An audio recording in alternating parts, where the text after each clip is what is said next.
Hello everyone, welcome to Diva classes. This is Divya Vadvani and today we'll be studying the chapter Banking Latest Trends for ISC Commerce. Okay, so this chapter, that is chapter 4, इसमें we'll be studying about the various instruments that are used in banking, or this is considered as one of the very easiest chapters in the entire commerce syllabus. Along with that marketing part, marketing थोड़ा सा लेंदी और tricky हो जाता है, but this is very, जैसे जैसे usually जो questions इससे आते हैं वो डायरेक्ट आते हैं, या फिर जो केस स्टडीज़ आती हैं वो भी बहुत सिंपल सेंस की आती हैं. ओके, तो first we'll study about it. There are few instruments that we will study. जो सबसे पहला है दैट इज़ RTGS, कि मतलब पेमेंट के लिए what ever methods you can use. तो सबसे पहला is RTGS, that is real time gross settlement.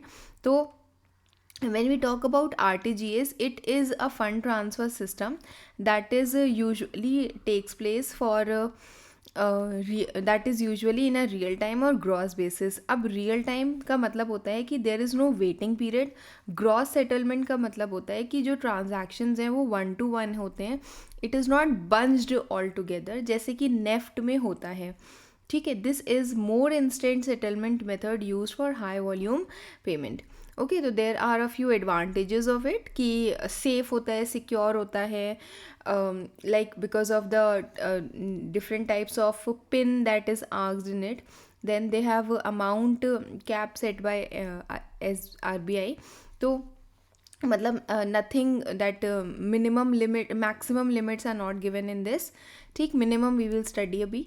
Then next, it is available for 24/7 and 365 days. There is real time transfer of funds to the beneficiary account. The remitter जो send कर रहा है उसको physical cheque या demand draft की ज़रूरत नहीं पड़ती है. The beneficiary need not visit the bank account and they can initiate remittances from their home, और इसीलिए ये ई बैंकिंग का भी हिस्सा होता है.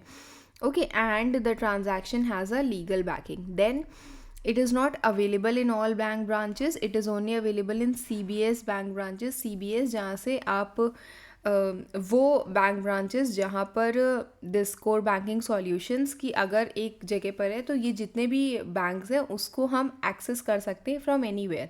ठीक, इन द सेंस कि अगर आपके पास एप्लीकेशन भी है तो आप एप्लीकेशन से, इट्स नॉट नेसेसरी कि आपको सिर्फ एक ही ब्रांच का एक्सेस मिलेगा. आपको पूरे wherever you have branches, your accounts, उन सब जगह का आपको एक्सेस मिल जाएगा. Then RTGS is a process, these are processed individually and continuously throughout the banking hours rather than in batches. Then very important point कि whenever the minimum amount is being talked about, the minimum amount for RTGS is 2 lakhs. There is no upper ceiling for the RTGS, and the receiving or the beneficiary bank must credit customers accounts within 30 minutes of receiving the funds transfer message. मतलब कि अगर suppose the money is being transferred from Indian Bank to Bank of India, तो जो beneficiary का bank है, जो receivers bank है, उसको 30 मिनट्स के अंदर जो है वो पैसा उसमें शो करना होता है. Then the transfer is final and irrevocable. Once money is transferred into my account it can not be given back, भले ही वो मिस्टेकनली हो या ना हो. Okay, then next is NEFT, that is National Electronic Fund Transfer. RTGS is utilized for जो bigger payments होते हैं, high volume payments होते हैं. NEFT is used when they are, again this is also for higher volumes, but इसको हम एक batches में या शेड्यूलिंग पीरियड में हम इसको डाल देते हैं. This is not real time. Okay, here it is a country wide system जहाँ पर जो ट्रांसफ़र ऑफ फंड्स है from any bank branch to another having an account in the other bank branch in the same country. ठीक, it is available round the clock throughout the year, means again 24/7 into 365. but it operates, this is again very important, it operates into batches on half hourly intervals throughout the day.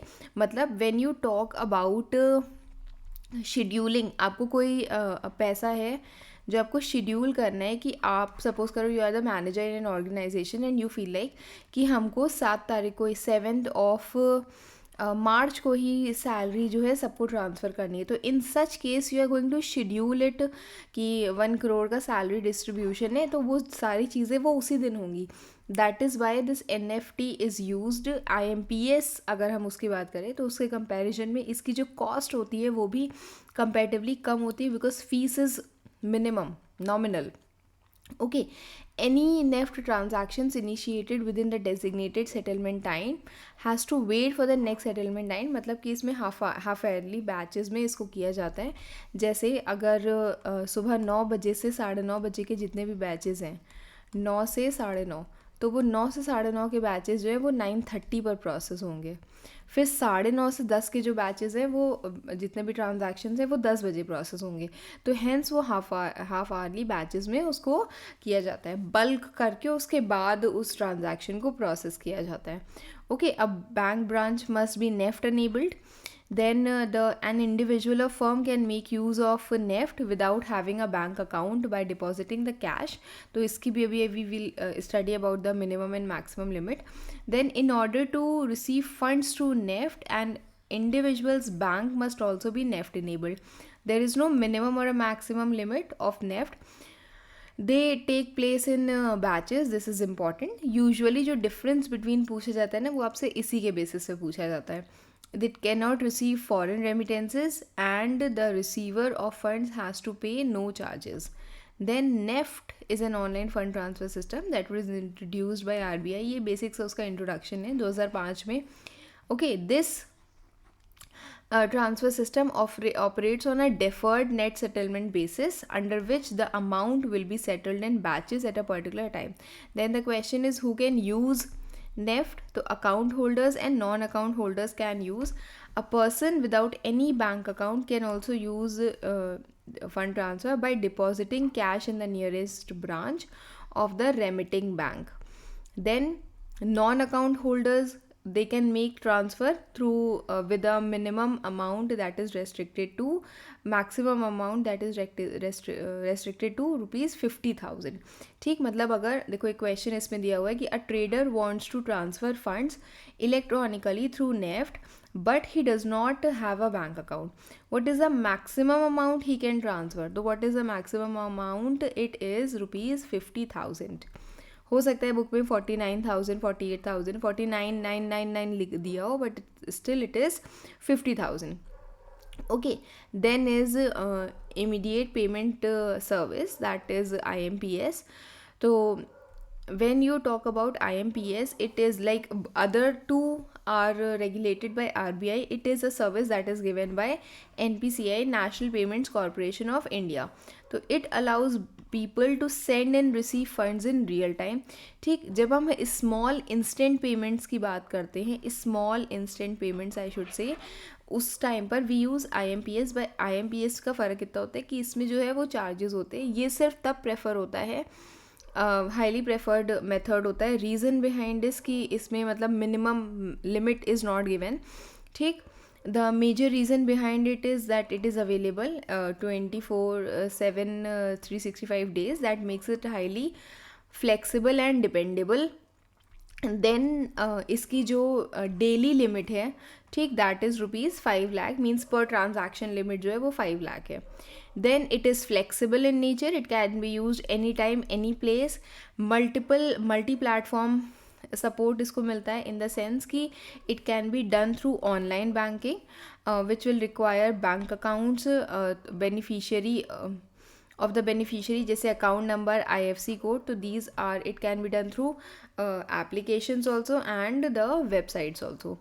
Then it is versatile in nature. हो सकता है कि ये questions आपसे पूछ लिए जाएँ कि you have to explain कि how IMPS is versatile in nature, या फिर कोई एक example दे दिया गया और फिर बोला गया कि you explain that what feature of IMPS is this.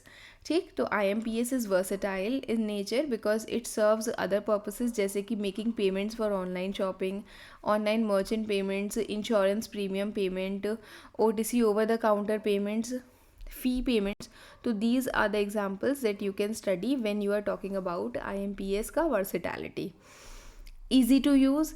Anyone can download mobile applications of the respective bank and generate a MMID number. This is a unique ID and without it one cannot avail this service. जैसे sometimes happens कि um, आपके पास उस person का phone number होना चाहिए, तो even if it is not there, सिर्फ account number आपके पास है, तो ये अगर ये वाला नंबर है MMID, that is a 7 digit number, mobile money identifier, ये भी हुआ तो through this also you can send money to the other person's bank account.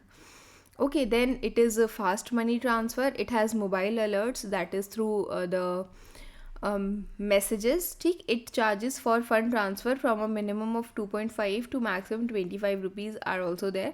तो इसका जो fund transfer का जो charges है वो है, that is why mostly NEFT is preferred.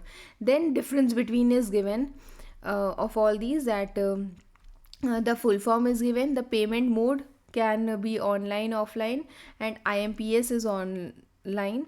Then minimum transfer limit इसकी RTGS की 2 लाख है, maximum transfer limit इसकी 5 लाख है, इसकी there is no limit, and here there is no limit. only वो जो कैश बेस्ड रेमिटेंसेज होते हैं कि जब आप कैश अकाउंट में नहीं है और आप उसके बाद कैश दे रहे हो, उसके लिए यहाँ पर 50,000 है नेफ्ट में. ठीक है. Then service availability is given everywhere it is. Then only NEFT is considered as in batches, otherwise बाकी सब सेम है. देन ट्रांजैक्शंस में वैरी, यहाँ पर जो ट्रांजैक्शंस है वो ये दिए हुए हैं. ठीक. And when to use, when urgent payment has to be made, instant payments of high value and for small value, then managed by RBI and NPCI. Okay, urgent payments in the sense ये जो दिया हुआ है NEFT के लिए, this is for the payments जो instant in nature नहीं है बट अर्जेंट इन नेचर है, जिसके लिए हम लोग को बैचेस का पूलिंग का वेट करना पड़ता है. Then is the part of electronic banking. ये जितना भी पार्ट था that was also considered as a part of electronic banking. Okay, so any service that is availed through internet comes in a part of electronic banking. There is no face-to-face contact, this you all know. Bank or client needs to have mobile computer and mobile. The client has to give e-banking option to the bank, and the bank staff and client must understand e-banking technology. ये सारी चीज़ें उसके बारे में बताई गई हैं. ये बताया गया है कि if I want e-banking, तो मुझे उसके लिए बैंक को बताना पड़ता है, सो दैट बैंक मुझे आईडी पासवर्ड प्रोवाइड करे. Okay. Then next is advantages of it. 24/7 again the same thing is given. Then customers can make the permitted transactions from the residence anywhere the person can go and make the transactions. ठीक. Recording of each and every transaction inculcates a sense of financial discipline because everything is there in the mobile applications. The customer feels a sense of security and unlimited access to the bank increases customer satisfaction. Okay. Then it offers following services or benefits to the bank also. It gains the bank gains competitive advantage. किसी applications में देखोगे कि उनका जो user interface है वो बहुत अच्छा है. Okay. Network of the bank is not limited to the number of branches. It expands far and whole, and centralized database reduces the load of branches. Few disadvantages are also there, rare case में, but फिर भी ये पूछ ली जा सकती है. Bank or client have to invest in e-banking. Obviously you should have a mobile with a mobile application and internet. Then training in technology, उस application को कैसे use करना है ये आपको पता होना चाहिए. Clients may not be able to transact due to defect or virus in technology. Sometimes it happens कि server down है, application error हो गया है. Any oversight error on the part of bank or client may be harmful. Suppose 5 lakh might be transferred because of an error in mentioning zero. मतलब कि here and there any sort of error can take place when you talk about e-banking.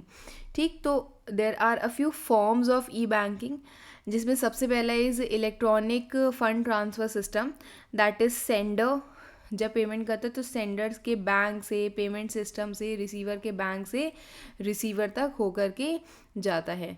Under this system money is transfer from one account to another. ठीक, जैसे कि कोई bank transfers हैं, wages हैं, salaries हैं, they go directly from the company's account to the account of the employees of the risk of handling and, ठीक है, accounts of the employees. Then it is mentioned कि this service saves both employer and employee from the inconvenience and the risk of handling large amounts of cash. ये जो point है यहाँ पर आ गया है. ओके, फिर EFT इलेक्ट्रॉनिक फंड ट्रांसफ़र के कुछ मतलब फॉर्म्स बताए गए हैं. डायरेक्ट क्रेडिट, आपके अकाउंट में कुछ पैसा है जो डायरेक्टली आता है. It can B interest, commission, salary, dividend, royalty, government की कोई स्कीम में रजिस्टर्ड हो वो भी. डायरेक्ट डेबिट्स जैसे कि इंश्योरेंस प्रीमियम हो गया, टेलीफोन बिल्स हो गया, इलेक्ट्रिसिटी बिल्स हो गया, वाटर बिल्स हो गया, club membership, credit card dues. तो all these are directly debited. Then electronic fund transfer, that is payments are made on the schedule date. पैसा आना है तो भी और पैसा जाना है तो भी. Then there is no loss in transit, no expenses are made, and there is no mishandling, and transactions are effortless. Every time you don't have to pay the money. ठीक है. then is automatic teller machine, ATM. तो this is an ATM, ये तो पता ही होगा. ठीक है.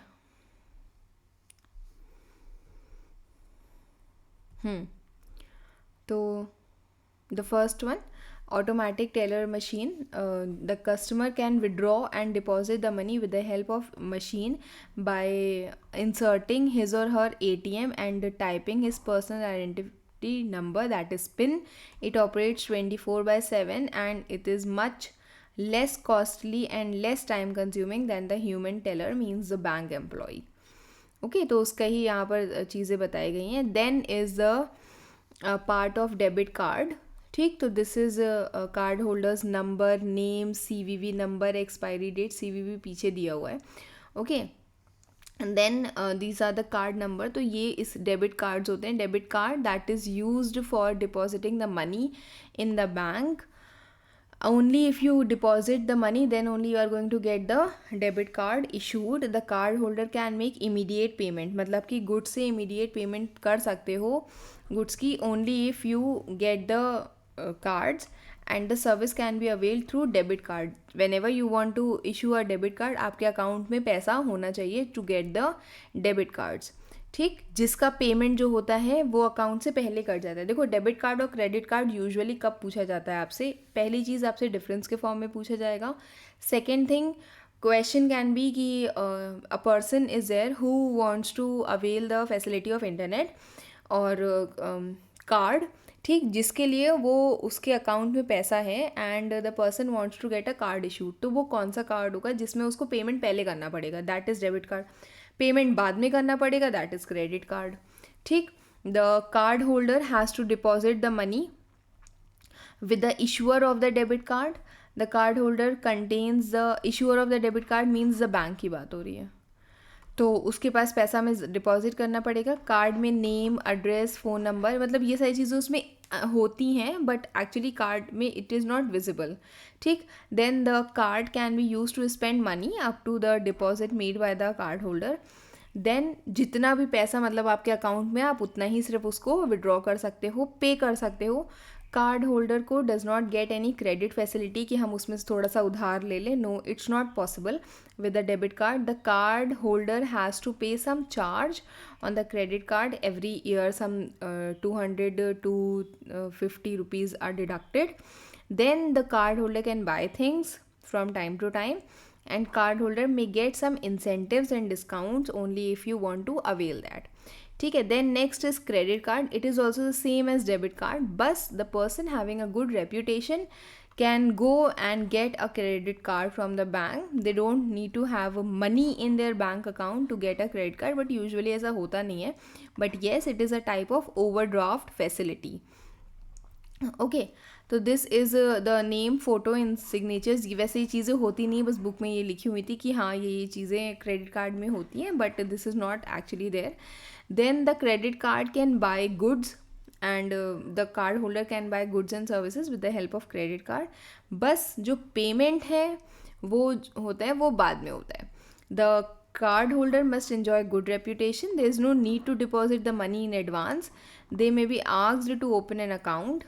Then the card holder's personal details are mentioned there. Name and address. This is address written here. जो कार्ड इशू करने के लिए रिक्वायर्ड होता है बट इट्स नॉट नेसेसरी कि वो उसी कार्ड में मैंशनड हो. Okay, then the credit card allows credit facility to the card holder. मतलब you do the payment right now and the money will be deducted later. Then the card holder makes payment after using the account. This is important. Then the card holder has to pay some charge for the credit card, and incentives and gifts are also available to the person. Okay, then the difference between is given कि source of funds क्या है, your bank account and the short term loan from your bank that you take during credit card. Then payment directly to the merchant as you are using your own money and the bank pays the merchant, then you pay to the bank back. Interest given is like charge is none, but yes, fees is charged. In here interest is charged on the outstanding amount if it hasn't been paid on the due date. अगर आपने credit card का payment नहीं किया तो उस पर भी bank आपसे चार्जेस मांगेगा. देन रिवॉर्ड्स, यहाँ पर लिखा हुआ है none, but yes few coupons are given. Then it enjoys cashback, points, miles, rewards, everything. मतलब मोस्टली जो है वो क्रेडिट कार्ड्स में अवेलेबल होता है. Then fees, it has a nominal annual fees, ठीक है, and it may have a fees for annual fees, late fees, cash advances. Then credit score build करता है no, but it builds yes. Next is SMS alert. एक usually एक case study पूछी गई थी कि जो पर्सन है उसको ये कैसे पता चलता है कि मेरा जो whatever transactions are done वो हो गए हैं, तो वो कैसे पता चलता है. तो that is known through the SMS alerts जो आपके पास आते हैं. चाहे कोई भी पैसा जो है वो डेबिट हुआ हो या क्रेडिट हुआ हो, the person gets to know through this SMS alert. SMS alert also asks you, मतलब कभी कभी ऐसा होता है कि आपको OTP भी आना है तो वो भी आपके मैसेज सेक्शन में ही आएगा. Okay, so whenever a transaction is done, whether it is debit or credit, there is automatic SMS on the customer's account. ये जो होता है, this states the nature and the amount when it is transacted and the balance that is left. All this information is about his or bank account is received without visiting the bank. Next is bank draft. Bank draft होता है, it is a kind of check that is drawn by the bank either on its own branch or on another branch in favor of the third party. ठीक, मतलब कि suppose करो कि अभी you are in class 12, may be you will be going to some college. तो अब तो ये सिस्टम हो गया इतना ज़्यादा कि चीज़ें ऑनलाइन हो गई हैं. But yes, earlier also there was a case कि आप अपने बैंक अकाउंट में गए, दिस इज़ योर बैंक, आप वहाँ पर गए, आपके अकाउंट में पैसा पड़ा है, नहीं पड़ा है तो you will give the money in the bank, और वहाँ से आप एक DD इशू करोगे इस कॉलेज के नाम पर. ओके, जिस कॉलेज में आपको अप्लाई करना है उस कॉलेज के नाम पर आप एक DD इशू करोगे. सपोज करो कि ये फ़ीस है, फ़ीस का DD है, दैट इज़ 4000 रुपीज़ आपको पे करने हैं उसको. तो ये हम जा कर के कॉलेज में सबमिट कर लेंगे, कॉलेज अपने बैंक में दे देगा, और बैंक से जब ये बैंक में जाएगा उसके बैंक में, तो हमारे बैंक से ये पैसा ऑलरेडी डिडक्ट हो जाएगा. ओके, तो this is known as DD demand draft, जिसमें the corporate user issues a demand draft, select the pay and specify the payment details to the मतलब specifies the payment details and submits it. It is payable to the person named in it. मतलब जिस person का name उस demand draft में लिखा है उसको पे किया जाता है. It is always payable on demand, hence it is known as demand draft. इसका एक क्वेश्चन, एक पिक्चर भी आया था पास्ट ईयर के क्वेश्चंस में. we'll also be doing picture based questions, तो उसमें you will be able to understand it better. Okay, a bank draft is the most convenient and safe means of sending the money from one place to another. Then a person who wants to purchase the draft, क्या मतलब एक bank में जा कर के आपको एक prescribed form fill करना पड़ता है, और उसके थ्रू बैंक आपसे जो अमाउंट है वो, मतलब जो अकाउंट है उससे बनवा लेता है वो, आपके अकाउंट से डिडक्ट करके पैसा वो एक डीडी बना देता है। ठीक, he then sends a draft to the receiver by post और courier, and then the receiver can get the amount of the draft from the concerned bank. There is no risk of dishonour. Very important point. पूछा जाता है कि bank draft में क्या कोई risk of dishonour होता है? नो, क्योंकि जो पैसा ऑलरेडी मेरे अकाउंट में था उसी से ही जो बैंक ड्राफ्ट है वो बना था, hence there is no risk of dishonour. Cheque नहीं है कि बाउंस हो जाएगा। ओके, तो this is why DD has no risk of dishonour. Then it is a financial instrument used to remit money from one place to another. Main features are कि money can be remitted easily and safely through the bank draft. Issuing bank charges some commission. जो bank issue कर रहा है, बना रहा है उस bank draft को, वो कुछ कमीशन चार्ज कर सकता है। There is no risk of danger, but now you can also get the bank draft online through bank. For this purpose, you have to do is to make the request to the bank online, and then the amount of draft and this amount together with the bank charges is debited from your savings or current account. ठीक, online bank draft is also a new topic in your syllabus. Then few more topics are there जो इस साल add हुए हैं, इस साल और 2025 में ऐड हुए हैं। सबसे पहला is digital banking. Digital banking automates traditional financial services allowing users to manage accounts, transfer funds, bills, access on loans and entirely online via mobile applications or websites. Okay, तो digital banking, when you talk about e-banking, तो ई banking से भी जो बड़ा concept होता है वो होता है digital banking. E banking means any banking जिसमें आपको इंटरनेट की ज़रूरत पड़े। ठीक है, something done electronically is e banking. But when you talk about digital banking, it is a broader end to end पूरा इकोसिस्टम है दैट ट्रांसफॉर्म्स जितनी भी बैंकिंग सर्विसेज हैं। चाहे वो यहाँ पर तो क्या होता है कि the fund transfer comes into E banking, but when you talk about digital banking, जितना भी including AI, chatbots, account opening, all these things come under digital banking. A complete means you don't have to go to the KYC भी अगर हो रहा है तो वो भी वीडियो कॉल के थ्रू हो रहा है, that is also part of digital banking. E-banking या online banking refers to using specifically the internet for the transaction, जैसे कि ट्रांसफ़र करना या पेमेंट करने के लिए, तो उसको हम लोग ई बैंकिंग बोलते हैं। It is a subset of the comprehensive digital banking which often operates without physical branches, कि जहाँ पर आपको बैंक जाने की ज़रूरत ही नहीं है, that is a part of digital banking. Okay, next is UPI. UPI it is a real time. ये देखो आप लोग को पता है बेसिकली, बट इट्स जस्ट कि जब एग्ज़ाम में आता है तो you may not get the words to write, तो उसके लिए इसको यहाँ पर इंक्लूड किया गया है।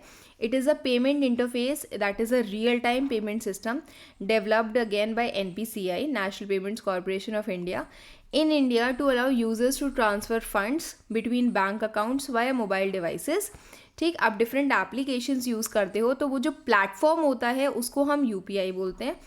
It operates 24/7, enables secure peer-to-peer, person-to-merchant transactions using a unique UPI ID.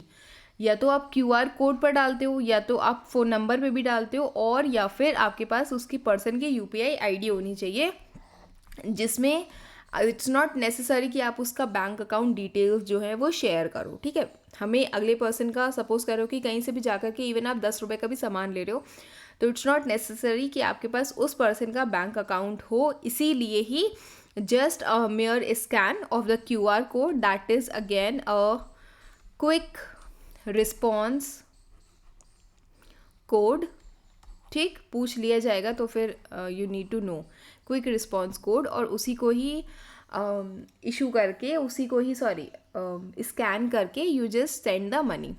Then next is Paytm, Jio pay, PhonePe, MobiKwik. ये सब क्या होता है? ये सब ई वॉलेट्स होते हैं। ठीक, that is a secure software based system जो ऑफन स्मार्टफोन एप्लीकेशंस होते हैं। अभी तक जो हम IMPS, RTGS पढ़ रहे थे, नेफ्ट पढ़ रहे थे, वो आपके बैंक अकाउंट वाले जो एप्लीकेशंस होते हैं, जैसे कि SBI का योनो SBI है। ओके, इंडियन बैंक का इंडॉयसिस है या फिर इंड स्मार्ट है, तो ये वो जो होते हैं वो बैंक एप्लीकेशंस होते हैं। ये जो होते हैं ये ई वॉलेट एप्लीकेशंस होते हैं, ठीक, सॉफ्टवेयर बेस्ड एप्लीकेशंस होते हैं जो आप अपने स्मार्टफोन से यूज़ करते हो, जिसमें पेमेंट की इन्फॉर्मेशन आपकी स्टोर होती है already, debit credit card, bank account details, ठीक, to facilitate contactless in store payment. UPI भी यूज़ कर रहे हो तो वो यूपीआई का जितना भी इंफॉर्मेशन है आपके खुद के बैंक अकाउंट का, वो सब इसी एप्लीकेशन में it is used. They streamline transactions, offer enhanced security and encryption and allow users to send funds transfer physically online without carrying any sort of physical cash. Okay, so this is what is UPI. Phone pay, Google pay, G pay जिसे बोलते हैं, Amazon pay, तो these things are used when you talk about e wallet, और उसके through जो भी आप transactions करते हो। इसमें क्या होता है कि यूजुअली बैंक सर्वर जब डाउन होता है तो मतलब इसका डायरेक्ट असर इस पर नहीं पड़ता है। अगर आपके पास पेटीएम और इन सब पे जो कैश है वो ऑलरेडी अवेलेबल है, then it is not the bank से हमें कोई लेना देना उस समय पर नहीं होता है। ओके, तो this is also a very good method and it may come in your exams as well. So this is all for today. I hope you all have understood banking transactions, banking trends क्या क्या होते हैं इसके. Okay, we'll be doing the more soon. Till then, keep preparing. Best wishes. Thank you.